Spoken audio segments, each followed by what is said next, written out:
Hello, everyone. Welcome. Hi, I'm Oliver. Hi, I'm Lily. Science in Easy English with Oliver and Lily. Will quantum computers break the internet? Yeah, it's quite the question to kick things off, isn't it?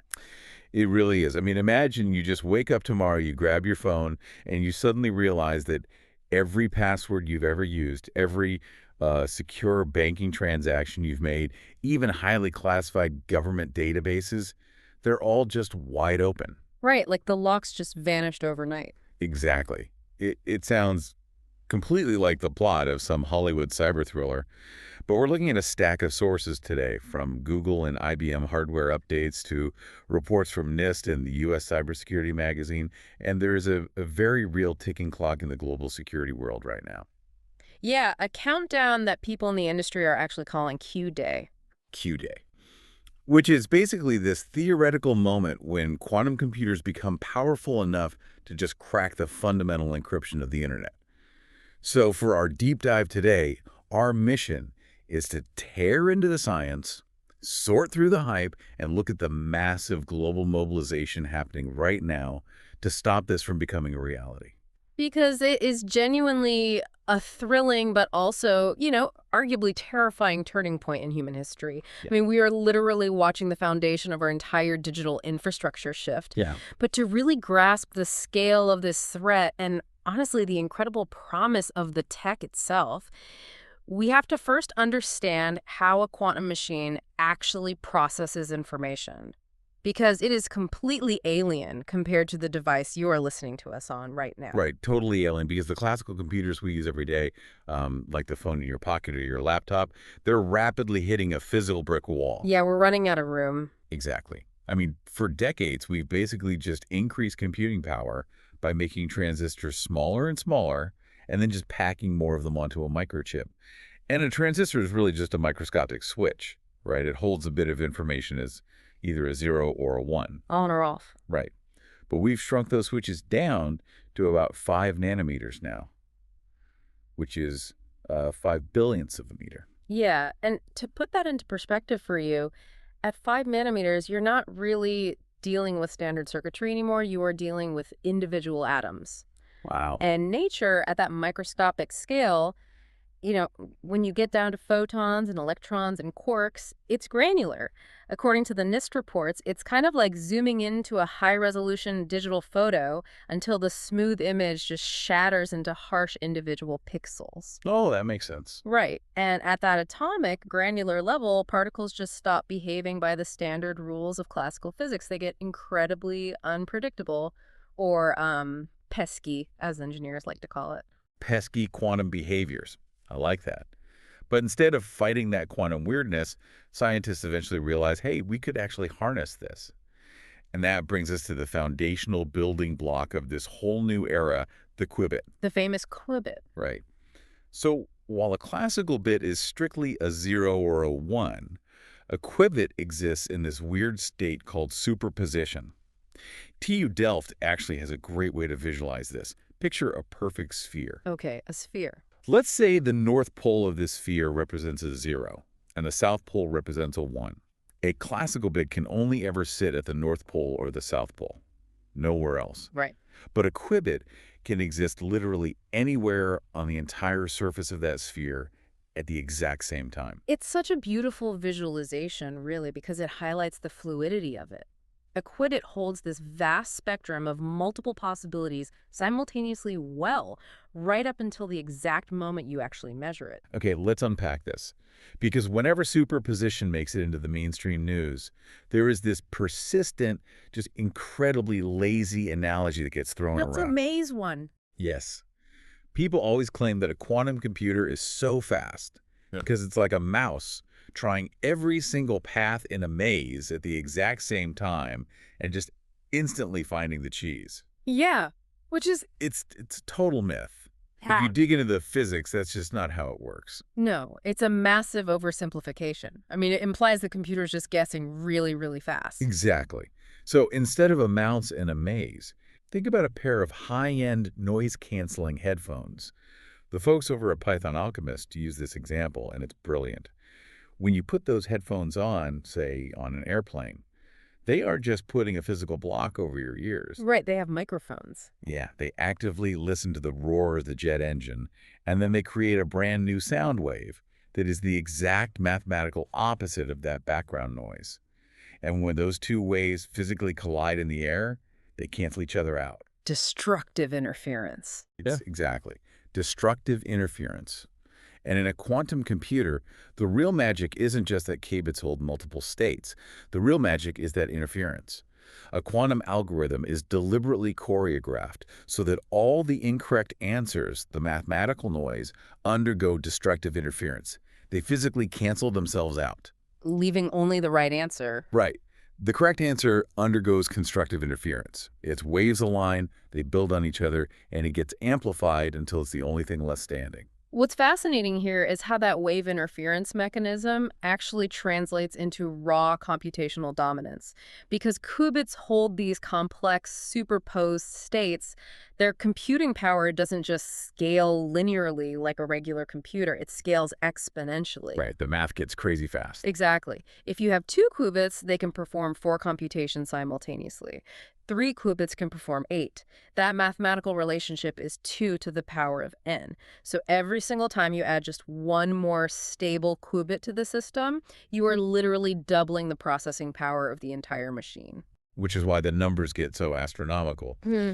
But if we follow that logic, it brings up a pretty obvious friction point, don't you think? Oh, absolutely. Because if qubits are this unfathomably powerful, and we actually know how to build them now, why aren't we all walking around with quantum smartphones in our pockets? Right. Well, it's because maintaining that state of superposition is arguably one of the hardest engineering challenges humans have ever attempted. Yeah. Yeah. Qubits suffer from this phenomenon called decoherence. So going back to your sphere analogy, another way to think about a qubit in superposition is like a spinning coin on a table. Okay, I can picture that. As long as it's rapidly spinning, it looks like a blur, right? It's basically both heads and tails simultaneously. But that spinning state is incredibly fragile.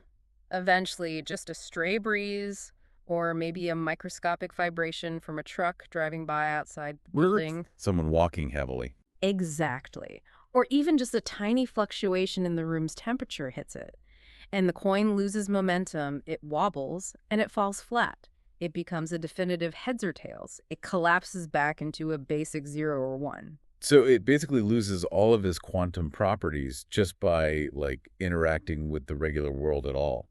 Precisely. I mean, according to IBM's hardware specs, even the ambient heat of a completely normal, comfortable room is enough to destroy the quantum state. Wow. So to prevent this decoherence, companies building these systems have to keep their quantum chips housed in these massive chandelier-like dilution refrigerators. I've seen pictures of them. They look like golden steampunk chandeliers. Yes, and they cool the chips down to a fraction of a degree above absolute 0.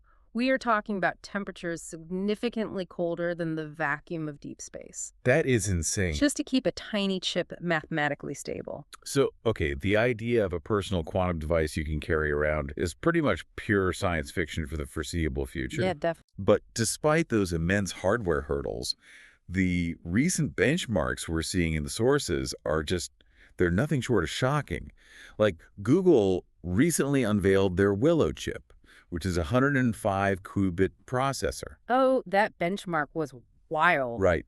They ran this incredibly complex calculation on it, and the Willow chip finished it in just 5 minutes. 5 minutes. And if you fed that exact same mathematical problem into the fastest, most advanced classical supercomputer on Earth today, it would take 10 septillion years to calculate. 10 septillion. That's a number so large it exceeds the lifespan of the universe. It's literally hard to comprehend.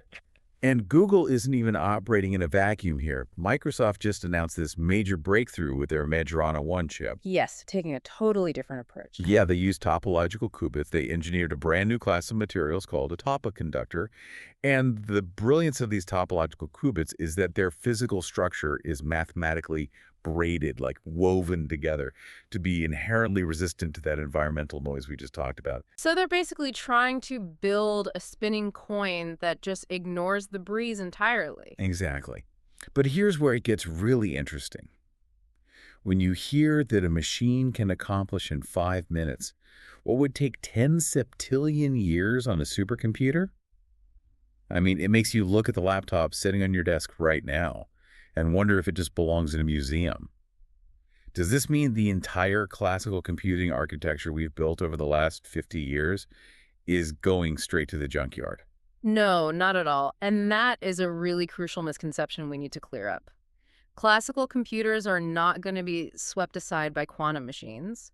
According to the analysis from Quantrippy, what the industry is actually building toward is a hybrid computing future. A hybrid future. Right. Think of it structurally.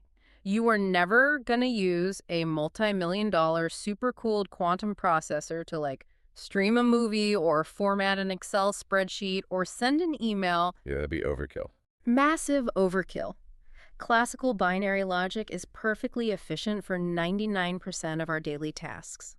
Instead, quantum computers will function as highly specialized coprocessors. So you'll have a classical server running the main show, but when it encounters a massively complex bottleneck like simulating a chemical reaction or optimizing a national power grid, it'll just package that specific task up, hand it over to the quantum processor through an API, get the solution back, and then carry on with its classical workflow. Okay, so if these machines are rapidly scaling up to act as these specialized coprocessors for massive, highly specific mathematical tasks, we have to look at what they're going to target first. Right. And unfortunately, the most vulnerable target happens to be the mathematical locks that currently secure the entire global internet. Yes. And this is where theoretical physics suddenly drops right into our laps as a very real, very pressing global security crisis. Yeah. The threat mostly centers around this mathematical concept known as Shor's algorithm. Now, without getting bogged down in the textbook math here, modern internet encryption like RSA 2048, which is the standard that secures everything from your online banking portal to your secure messaging apps, it relies on a very simple premise. Classical computers are just terrible at factoring massive prime numbers. They really are. Right. A classical machine basically has to guess and check over and over, meaning it would take billions of years to crack a modern encryption key.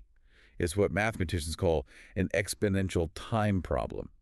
But Shor's algorithm runs on a quantum computer in polynomial time. That's the game changer. It is. It uses that wave interference we discussed earlier to swiftly find those hidden prime factors. Wow. So what takes billions of years classically could theoretically be unraveled by a quantum computer running Shor's algorithm in a matter of hours, or even just days.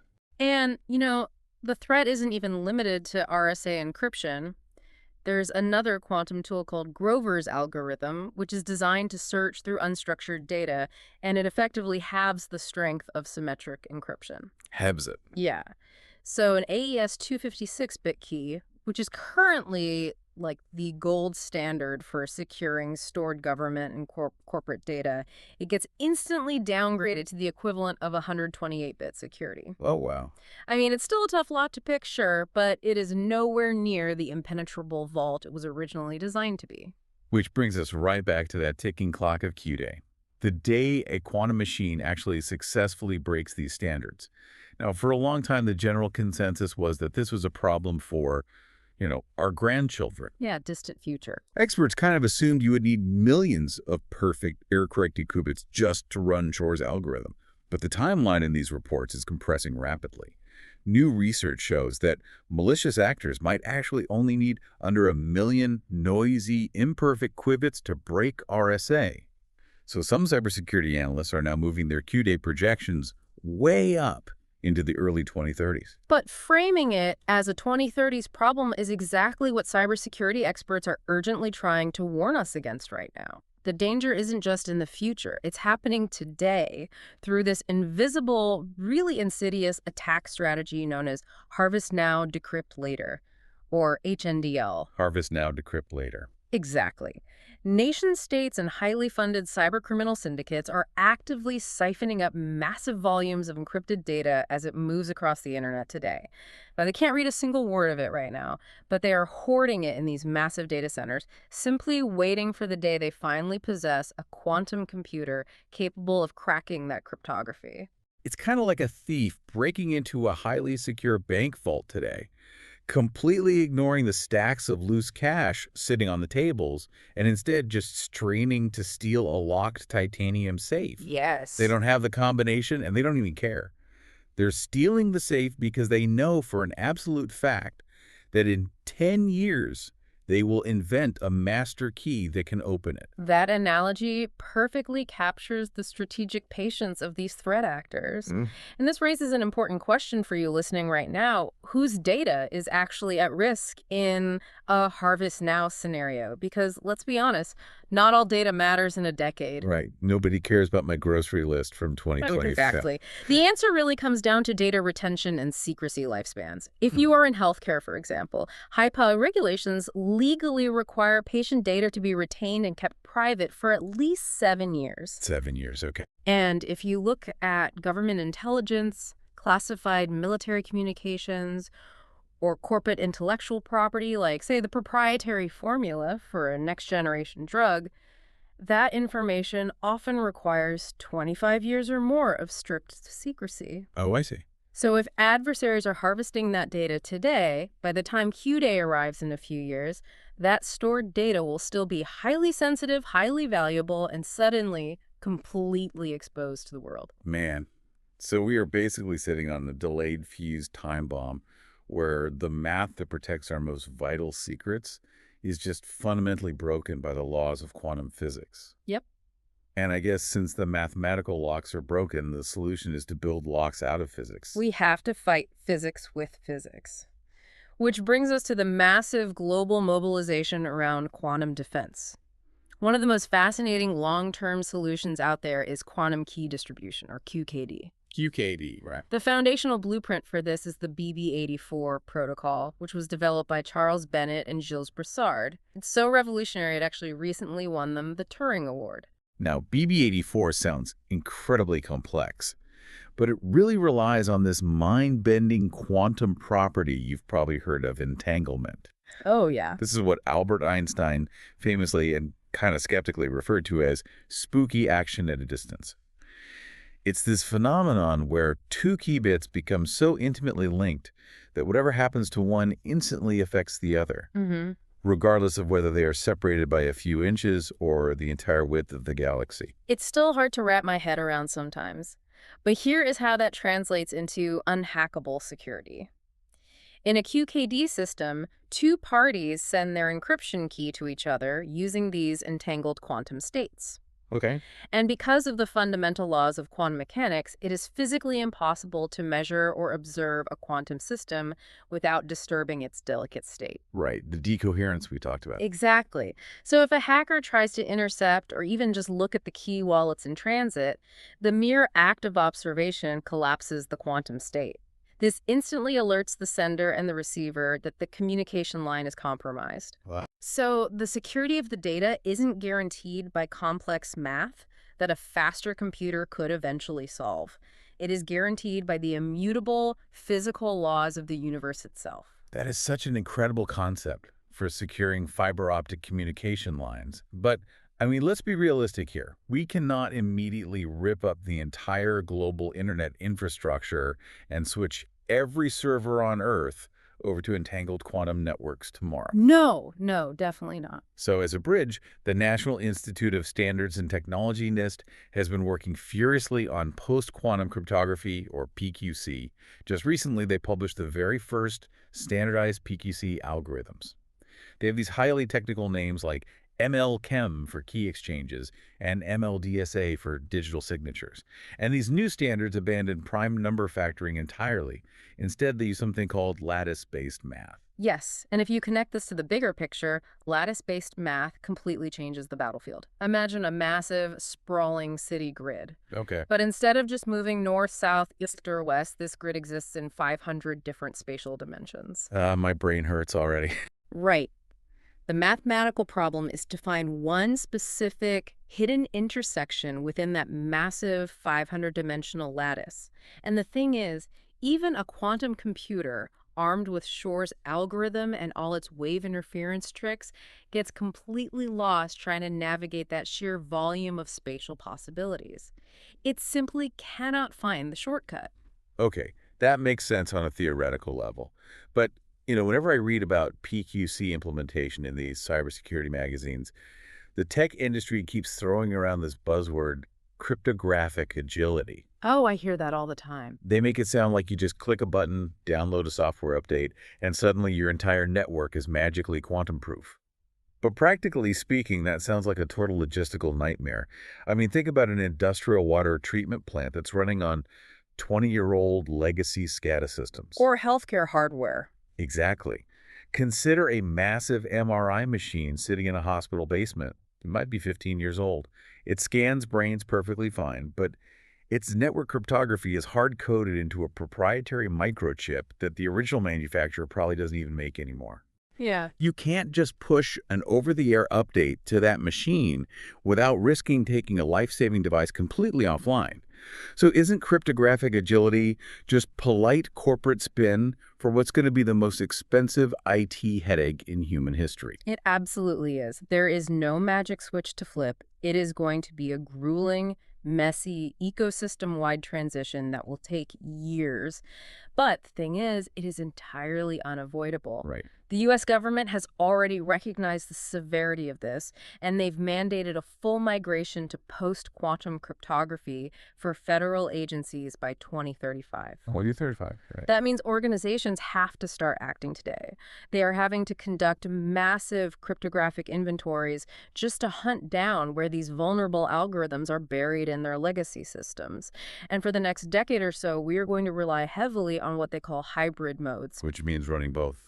Exactly. Networks will wrap their data in both traditional classical encryption and the new quantum-resistant lattice algorithms simultaneously. It basically acts as a double-layered safety net during the transition. It is a massive undertaking. But, as we focus so heavily on hackers and decryption and massive IT overhauls, we really cannot lose sight of why this technology exists in the first place. I mean, we are not spending billions of dollars building super cool dilution refrigerators just to break passwords. No, definitely not. Quantum computing is being developed to solve some of the absolute greatest challenges humanity faces. The economic potential alone is staggering.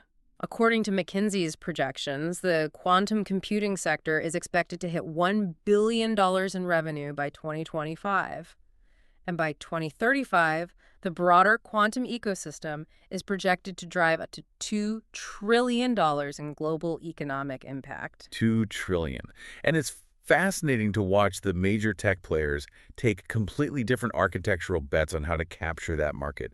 You have companies like IonQ focusing heavily on trapped ion hardware. You have IBM pushing the absolute boundaries of scale with their superconducting circuits. Right, and D-Wave. Yeah, D-Wave has carved out a niche using a totally different method called quantum annealing, which is apparently highly effective for complex routing and optimization problems. And then you have NVIDIA. NVIDIA's strategy is so smart. It's brilliant, really, because NVIDIA isn't even trying to build a quantum computer. They are hedging their bets by focusing entirely on the software and orchestration layer with their quantum platform. They're positioning themselves to be the indispensable software bridge between classical AI and whatever quantum hardware eventually wins the race. And what are all these companies actually racing toward? Applications that will fundamentally alter the physical world? We are talking about hyper-efficient grid optimization that could finally make renewable energy distribution flawless. Which we desperately need. We are looking at completely reimagining financial portfolio modeling, simulating complex synthetic materials to build high-capacity batteries, and totally revolutionizing pharmaceutical drug discovery. So what does this all mean for you? Why do we specifically need a quantum computer to discover a new drug or to understand chemistry? Like, why can't we just feed a massive AI cluster on a classical supercomputer all the chemical data we have? It comes down to the combinatorial explosion. When you try to simulate a complex molecule on a classical binary computer, the number of electron interactions you have to calculate grows exponentially with every single atom you add to the simulation. This is too big. Way too big. Very quickly, the math becomes so impossibly large that a classical computer the size of the known universe couldn't process it. But remember what we established at the very beginning of this deep dive. That nature is granular. Right. Nature at the granular level, the electrons, the photons, the chemical bonds, is inherently quantum. It operates natively on the rules of superposition and entanglement. So if you want to accurately simulate how a cancer-fighting molecule binds to a specific protein, or how a new chemical catalyst can scrub carbon directly from the atmosphere, you cannot use a machine that thinks in artificial binary code. You need a machine that speaks the native language of nature itself. To simulate nature accurately, you have to build a machine out of nature's deepest rules. That completely shifts the paradigm for me. It means quantum computing isn't just like a faster calculator. Mm. It is an entirely new lens through which we can engineer reality. Precisely. And as we enter this era, the call to action extends far beyond just theoretical physicists. The quantum revolution is going to require a massive influx of interdisciplinary thinkers. Yeah, we need everyone. We need educators who can demystify these abstract concepts, technicians who can maintain these delicate hybrid systems, and strategic thinkers in business, logistics, and healthcare to figure out how to actually apply these incredibly powerful tools to everyday human problems. You may never have a quantum processor sitting on your personal desk, but the quantum era is absolutely going to reshape the industry you work in. Okay, let's bring this all together. What we've uncovered today is that quantum computing has rapidly shifted from a sci-fi thought experiment to an inevitable reality. Ah, By harnessing the bizarre rules of superposition and interference, these machines can slice through complex calculations that would take classical supercomputers millennia. right. And this raw exponential power has set a ticking clock on the encryption that secures our digital lives, sparking an urgent global transition to post-quantum cryptography to defend against harvest now, decrypt later attacks.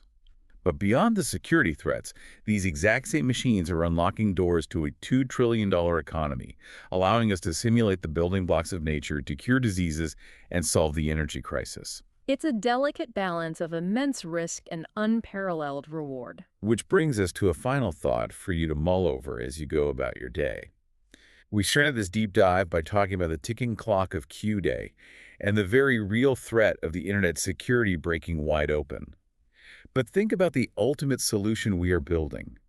To truly protect our communication in the future, we are relying on quantum entanglement. Right, Einstein's spooky action at a distance. Exactly. The fact that two particles can be intimately intertwined, instantly affecting one another regardless of the vast physical distance between them.